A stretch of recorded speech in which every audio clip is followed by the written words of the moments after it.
When the Ming Dynasty had just been established after many years of chaos, the political landscape of China at that time resembled a vast but dimly lit stage, where newly formed powers, not yet stabilized, already had to face countless dangers from both inside and outside. Zhu Yuanzhang, who had risen from a poor peasant background to become the Hongwu emperor, understood better than anyone that the most terrifying enemies were not the armies beyond the borders, but the very people he had to rely on every day: meritorious officials, generals, and the newly rewarded bureaucrats after the victory. He, who had witnessed the Yuan dynasty collapse due to factions and eunuch power, felt even more deeply the fragility of the throne. Therefore, from the early years of his reign, Zhu Yuanzhang conceived the idea of creating an institution elite enough, absolutely loyal enough, and ruthless enough to ensure the survival of the Ming throne. And thus the Embroidered Uniform Guard, an intelligence organization later regarded as the most terrifying shadow in Chinese history, was born. At first, the Embroidered Uniform Guard was merely a close imperial guard force tasked with protecting the emperor and the palace.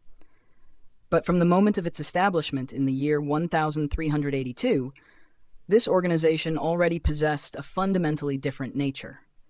Instead of functioning only as guards, they were assigned the additional duty of supervision, meaning to observe, record, and investigate everything happening within the court, from official meetings to whispers in the marble corridors. For Zhu Yuanzhang, this was the only way to control a court filled with ambition and scheming. Their uniform, finely embroidered brocade garments, was not only a symbol of imperial prestige, but also a chilling warning. Wherever that brocade appeared, the emperor's eyes were present. Unlike the imperial guards of previous dynasties, the Embroidered Uniform Guard was immediately granted a power beyond all traditional judicial institutions. They were allowed to arrest anyone, even high ministers, without authorization from the Ministry of Justice, without trial, and without prior notice. This turned them into a black hand in the shadows, where vague accusations were enough to make many officials taste shackles. Historical records recount that many Ming officials said that merely seeing the silhouette of a brocade-clad figure at the gate caused the atmosphere to freeze instantly, as if death itself stood before the door. Everyone understood that the Embroidered Uniform Guard needed no reason to take someone away, and once taken, few ever returned intact. The nature of this organization was secret to begin with, but what made the Embroidered Uniform Guard a long-lasting nightmare across generations of emperors was their direct reporting system. All information they gathered, from commoners' denunciations to power struggles within the court, was delivered straight to the emperor, bypassing all ministries. In a dynasty where the emperor was the absolute center, informational power turned the Embroidered Uniform Guard into the sharpest weapon. They not only surveilled, but were also permitted to interrogate in their own manner, a method often described in historical texts with the word cruel. Secret torture chambers, forced confessions, and mysterious cases no one dared question became core aspects of their operations. Another point that made the existence of the Embroidered Uniform Guard remarkable was their political missions. While many previous dynasties used spies to investigate external enemies, the Ming Dynasty used the Embroidered Uniform Guard to monitor the officials within its own ranks. Zhu Yuanzhang believed that rebellion begins in the heart of the court, so the Embroidered Uniform Guard was positioned like a network of sensors covering every function of the state. Any private conversation, any unusual letter, or even vague political movements could become their target. Records state that even the emperor's most trusted attendants once trembled when summoned for questioning by the Embroidered Uniform Guard over a single misunderstood remark. It can be said that in its early period, the Embroidered Uniform Guard was not merely a tool, but a pillar protecting imperial authority. They embodied Zhu Yuanzhang's governing philosophy, using fear to preserve loyalty. In the Ming court, their existence made coups nearly impossible, as no faction dared trust another. A wrong word, a strange look, an ambiguous expression, any could be deemed a crime. Under their cold scrutiny, the Ming court operated in an oppressive but stable atmosphere, stable in the sense of having a blade constantly at one's throat.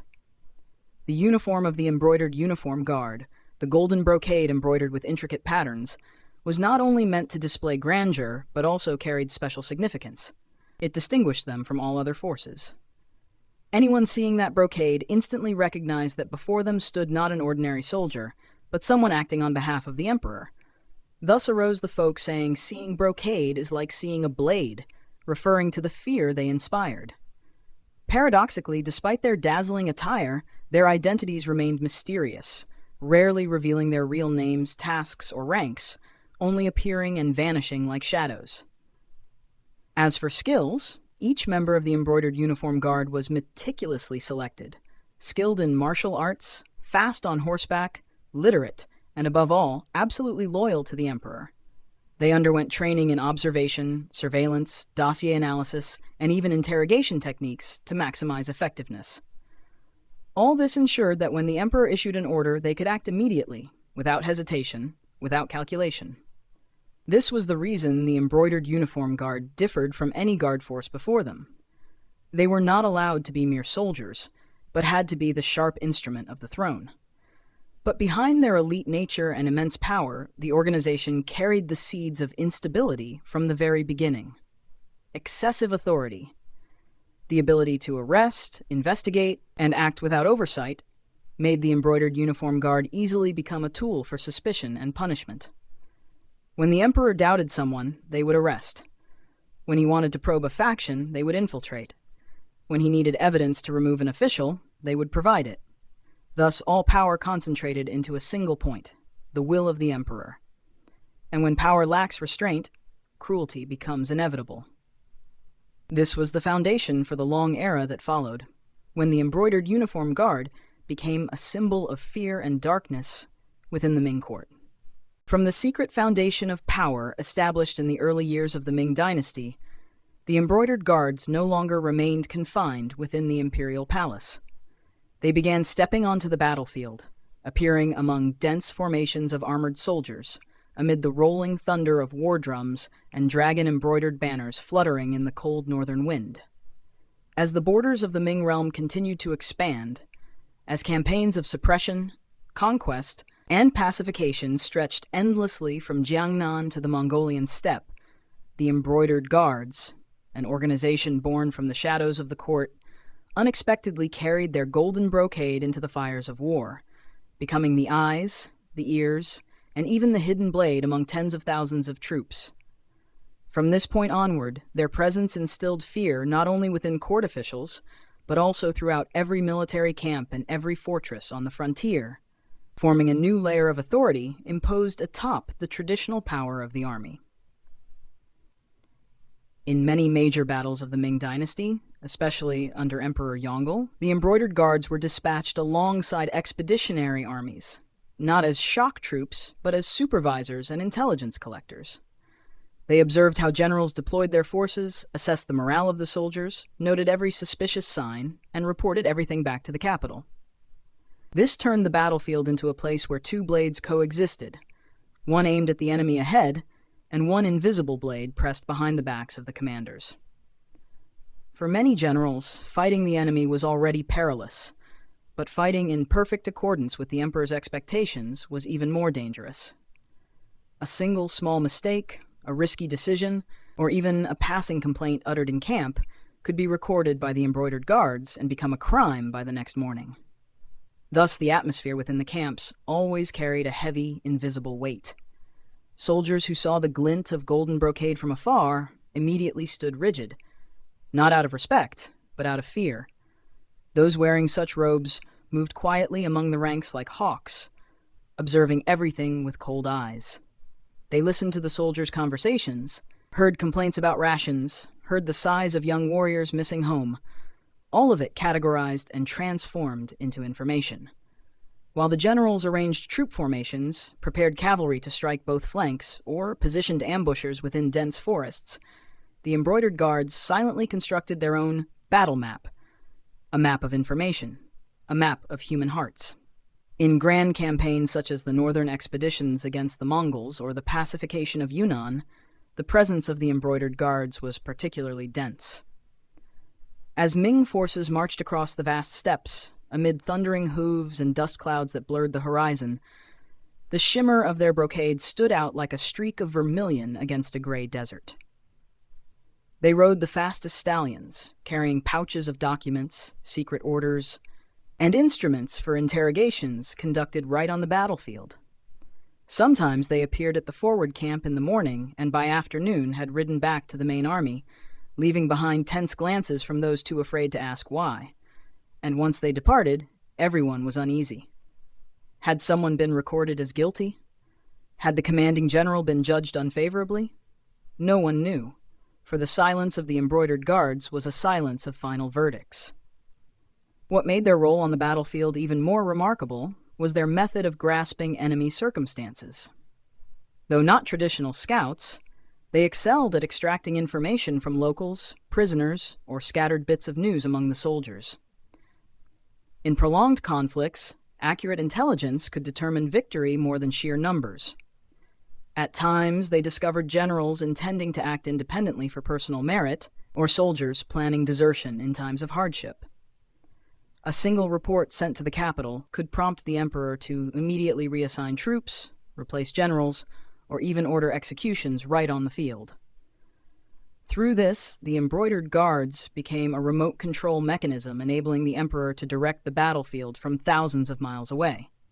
However, their presence also created constant tension between the army and the Secret Service.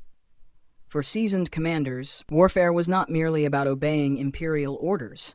It was an art of rapid adaptation.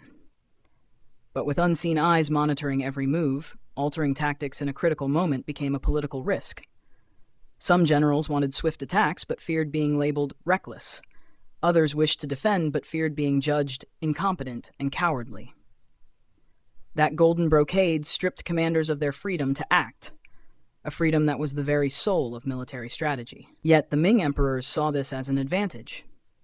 No matter how powerful an army was, if it could not be controlled, it could rebel. But if an absolute loyalty surveillance network existed within it, the army could never become a threat. Indeed, in many campaigns, even after battles ended, the embroidered guards were the ones to assess merit and fault. They recorded who fought bravely, who retreated without cause, who expressed dissatisfaction, and who displayed signs of embezzling supplies. Many victorious generals were still dismissed due to unfavorable reports. Some defeated ones retained their positions because the embroidered guards verified that they had fought to the best of their ability. This power to define merit and guilt rested not in the hands of the law, but in the hands of an organization representing the emperor's will, transforming the battlefield into a contest not only of weapons, but of loyalty.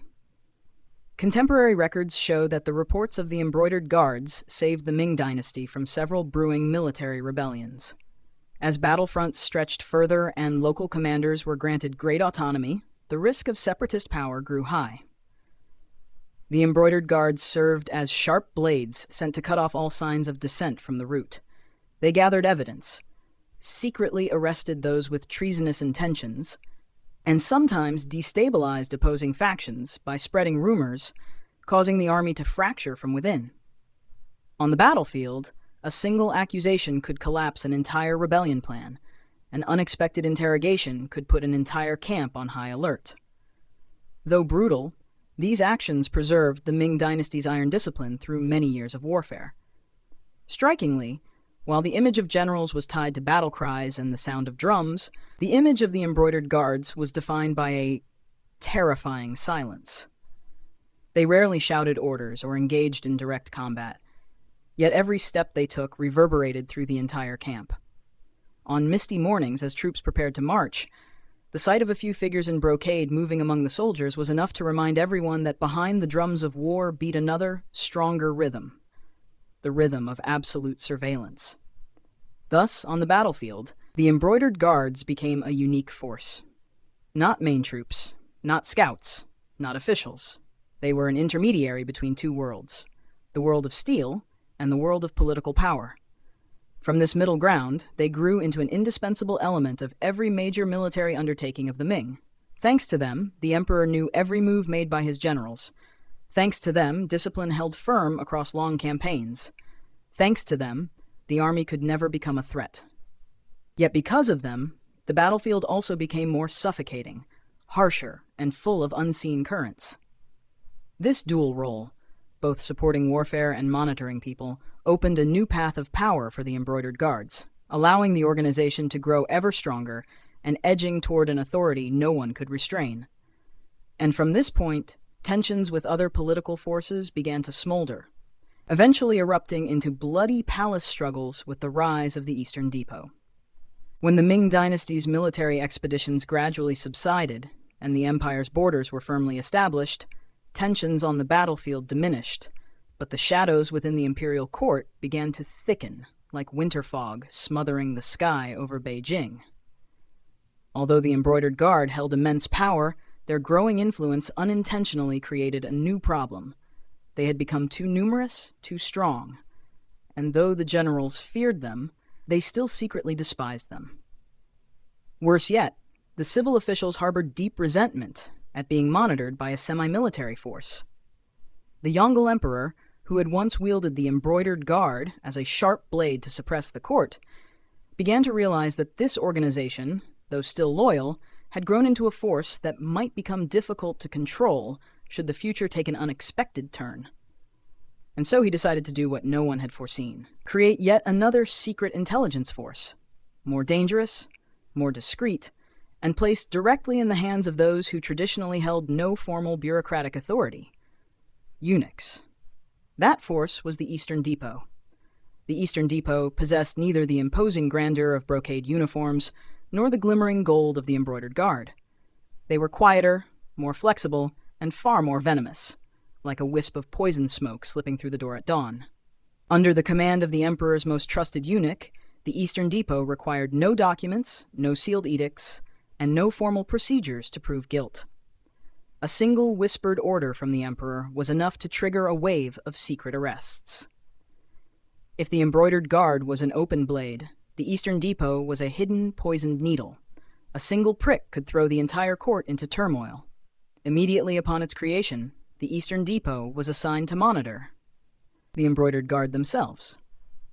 It was a ruthless move that only a calculating ruler like the Yongle Emperor would dare to make. He wanted to prevent any one force from monopolizing all intelligence power, and to achieve that, he created a counterweight, two institutions performing the same tasks: surveillance, interrogation, and suppression.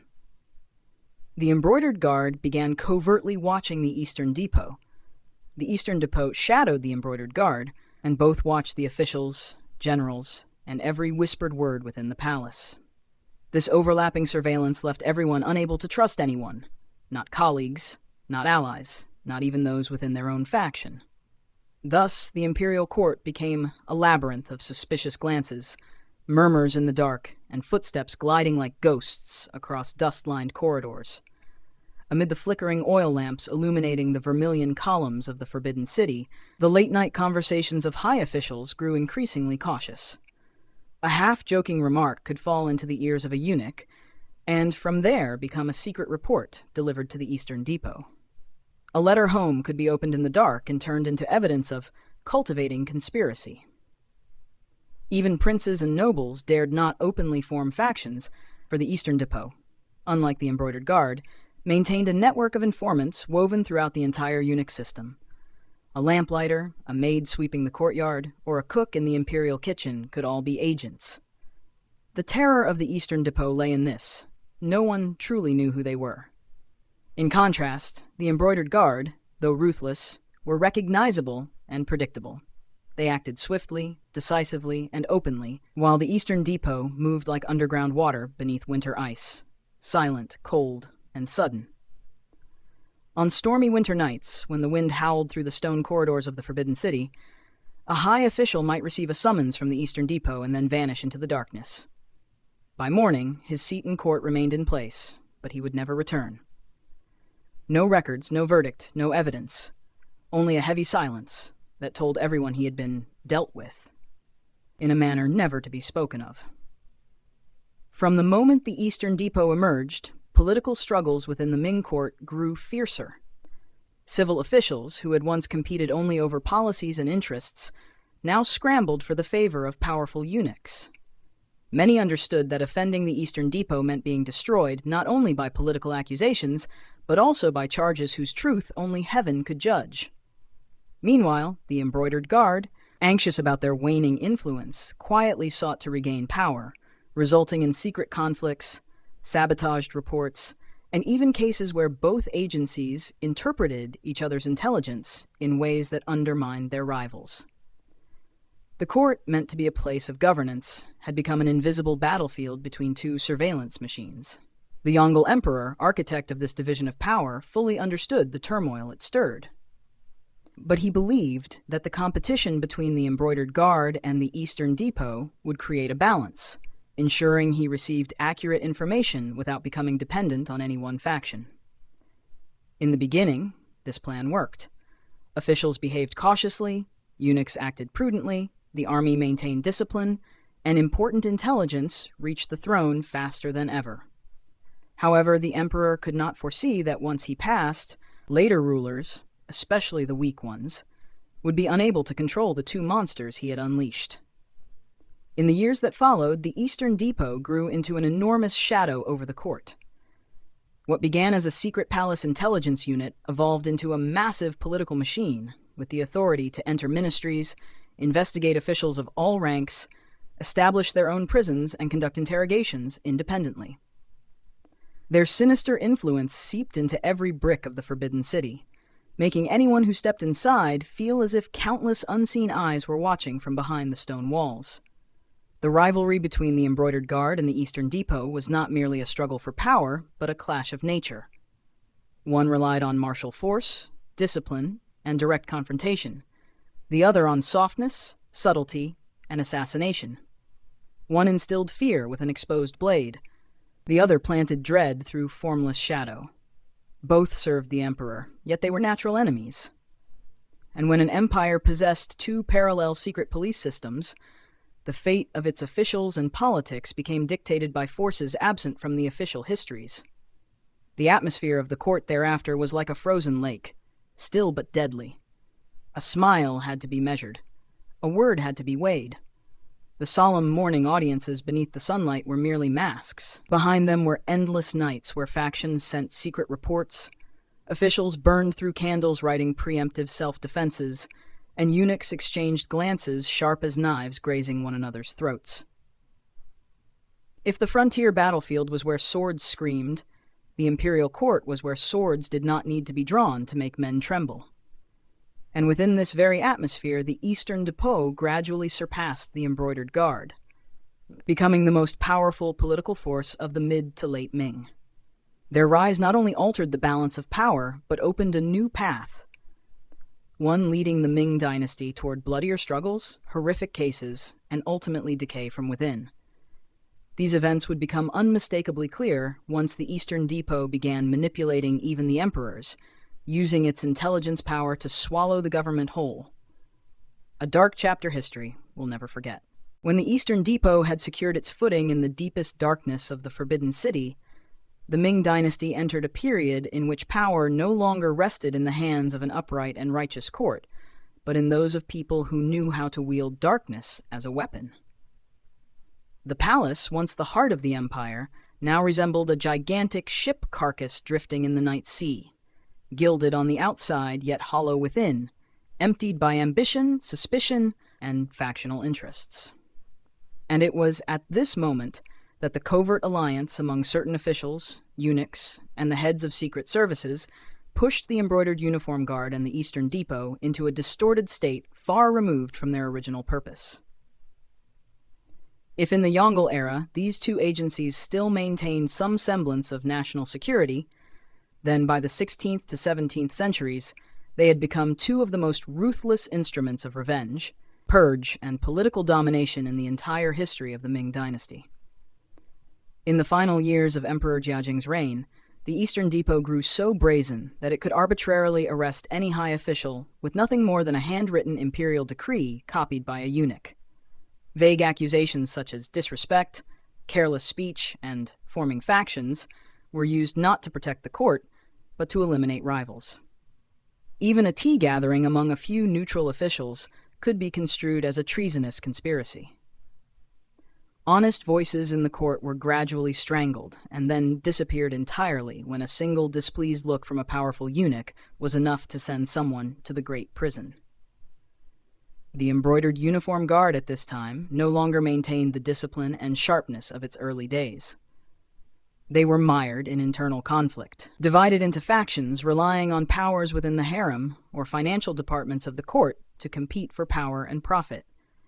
Interrogations no longer aimed at finding truth, but at producing confessions beneficial to the victorious faction.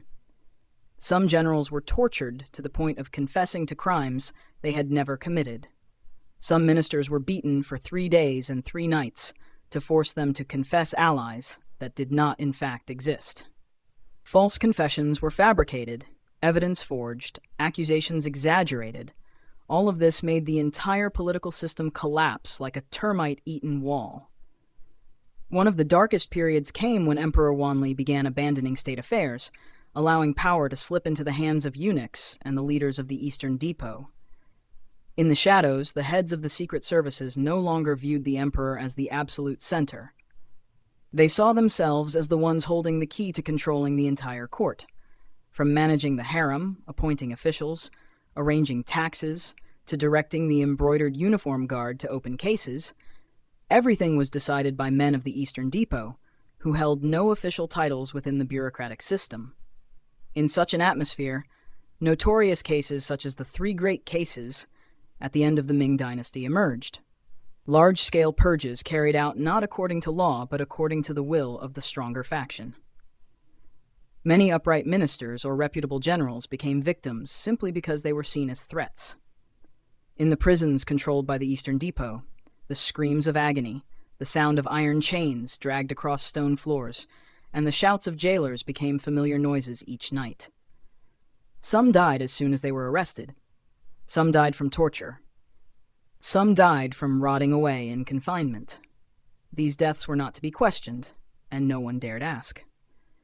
The embroidered uniform guard, once the emperor's sword, had now become a knife wielded in any direction, so long as the wielder paid enough or had a strong enough power behind them. Internally, they were divided into small groups, each with its own commander and each serving a different political faction. Purges between these groups occurred covertly but were more brutal than any battlefield.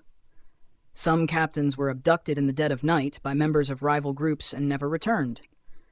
Records were burned, documents erased, the living turned into the dead on paper. Everything could change overnight. Eunuch factions, scholar official factions, and even some military groups began using the Eastern Depot as a tool to eliminate opponents. Eunuchs used secret reports to accuse civil officials. Civil officials used money and connections to manipulate certain embroidered uniform guard groups. The military used wartime conditions to pressure the court. The Ming Dynasty was no longer governed by law or morality, but by intertwined fear and interests. The interrogation chambers of the Eastern Depot became the places where the fates of officials were decided.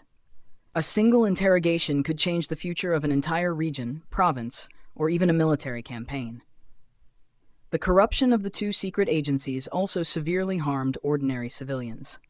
In many localities, the arrest of provincial or district officials caused administrative chaos. Many regions fell into a state of disorder. Soldiers grew corrupt, taxes skyrocketed, and the people suffered immensely. From this, small-scale uprisings began to spread. Many rebels were not opposing the dynasty itself. They were opposing the cruelty and lawlessness of the 2 shadowy powers strangling the country. But the most dangerous consequence was the fear and confusion spreading among the generals. After so many years of surveillance by the embroidered uniform guard, generals had already lived in constant stress. But when the Eastern Depot took control, that stress became complete loss of trust. Generals no longer dared innovate tactics or act decisively, always fearful of being falsely accused. The army, once the backbone of the nation, began crumbling in spirit, allowing foreign powers such as the Manchus to clearly see its weakening. In the palace, the sight of the emperor sitting on his throne surrounded only by suspicious gazes, the soft footsteps of eunuchs, and secret reports falling like snow became an image deeply etched in the minds of contemporaries. Later kings, lacking authority, gradually became puppets of the Eastern Depot's power structure. Important policies were manipulated, memorials were suppressed, and loyal ministers were trapped. Layer by layer, all of this pushed the Ming Dynasty to the brink of collapse, like a wooden structure eaten away from within by termites. When the Eastern Depot and the embroidered uniform guard turned into two ambition-filled monsters, they not only harmed officials, but also destroyed the political, economic, and military foundations of the nation. The red walls of the Forbidden City were no longer symbols of imperial authority, but symbols of darkness, where those without official titles decided the fate of the entire dynasty. The Ming Dynasty, once powerful in its early years, had become an empty suit of armor, brilliant on the outside but rotten within, waiting for a light blow to collapse. And it was during this period that the final pieces of the Ming tragedy fell into place. A manipulated court, a military stripped of confidence, a populace in rebellion, and northern enemies awaiting their opportunity.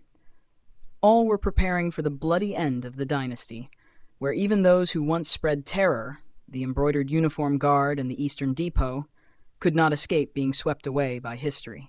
When the final gears of the Ming Dynasty began to crumble, its decline was no longer silent, but revealed itself openly in every breath of the nation. What the Eastern Depot and the embroidered uniform guard had built, or rather what they had destroyed, formed a tangled web that left the court incapable of saving itself. Internal fractures, fearful officials, a debilitated army, resentful people. The vast empire was like a dying beast, bound tightly by the very chains it had once used to bind others. And when the hoofbeats of the rebel armies echoed across the plains, when the fires of chaos gradually consumed the northern provinces, it was not a surprise, but an ending foretold decades earlier. Li Zicheng, leader of the peasant rebellion, was not a brilliant strategist, nor a heaven-sent emperor. He was merely the voice of millions oppressed under the brutal rule of the court, where the Eastern Depot and the embroidered uniform guard had become symbols of injustice. The deaths of countless civilians falsely accused, the exploitation by eunuchs of all ranks, the unreasonable arrests, all made the people see the Ming court as their enemy and Li Zicheng as their savior. When the rebel army entered district after district, the people sided with them, not because they loved war, but because they could no longer endure the rule of the two secret forces that had spread terror everywhere. By the year 1644, when Beijing was on the verge of falling, the Chongzhen Emperor, the last emperor of the Ming, stood in the Plum Blossom Hall, looking up at the drooping golden ceiling as though staring into a lost fate. The palace was devoid of footsteps from loyal ministers. They had either been killed or had long been framed by the Eastern Depot. The army, instead of being a sturdy shield, disintegrated due to lack of morale, provisions, and trust. Those who once wore embroidered robes to enforce the law in the shadows, the embroidered uniform guard and the Eastern Depot, were now reduced to scattered groups scrambling to save their own lives. After 100 years spreading fear, they now trembled at the knock of history on the door.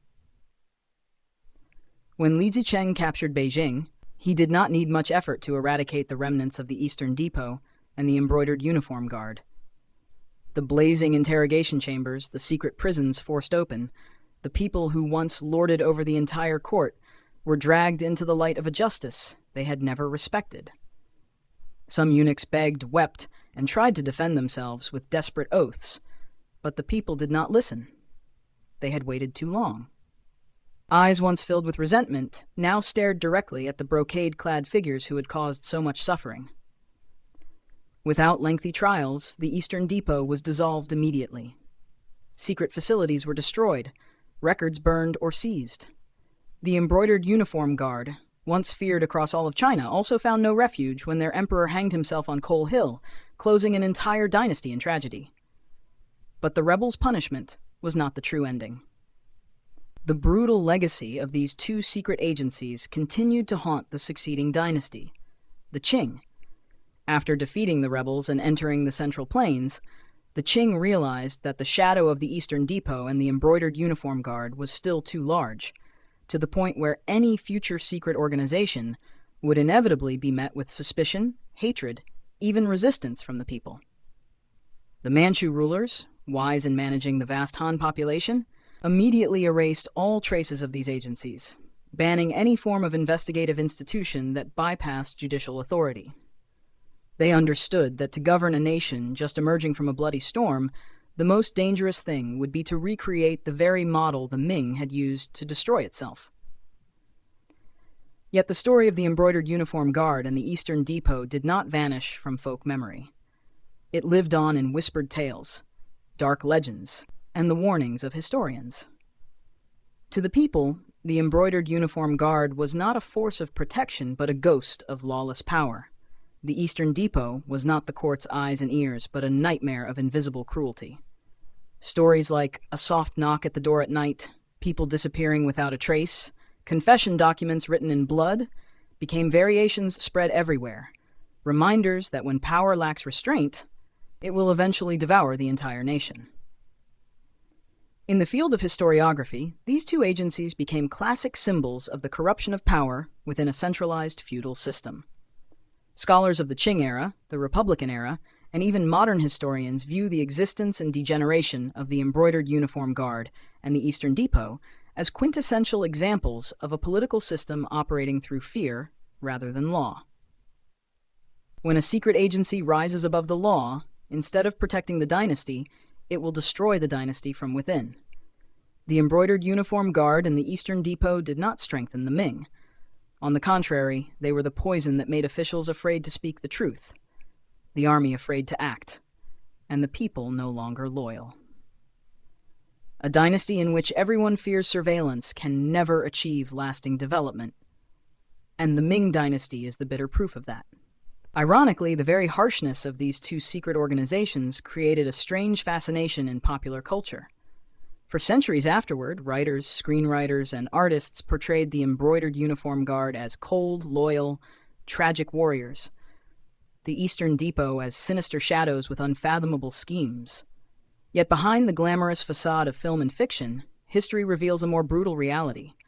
They were products of suspicion, of blind authority, of a dynasty turning itself into a prisoner of its own creation.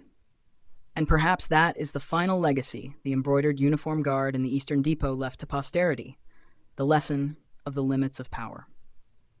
When authority is placed in the hands of those unaccountable to law, when secrecy is valued over transparency, when a court rules by fear instead of integrity, then no matter how mighty an empire may be, it will be eroded from within. The Ming dynasty did not fall because of external enemies. It fell because of internal fractures that the two most powerful secret forces in Chinese history had deepened over more than 2 centuries. On the day the Ming dynasty officially vanished from the flow of history, the brocade robes that once dominated the empire became scorched rags in the ashes of the palace. The secret prisons lay in ruins under the hands of the rebels. The decrees and written records that once terrified so many became nothing but decaying scraps of paper. Yet the echoes of those two forces still linger in history. The soft but chilling footsteps in stone corridors, the cries of injustice reverberating against prison walls, the whispered reports slipping through door cracks, all serve as reminders that a dynasty may be built with will as sharp as steel, but it can also be destroyed by the very blade it uses to defend itself. And thus, when looking back at the Ming dynasty, people do not remember only the grand campaigns or its great achievements, but also the darkness that shrouded the empire. The darkness named the embroidered uniform guard and the Eastern Depot, the two most mysterious and fearsome secret organizations in Chinese history, before whom even emperors trembled.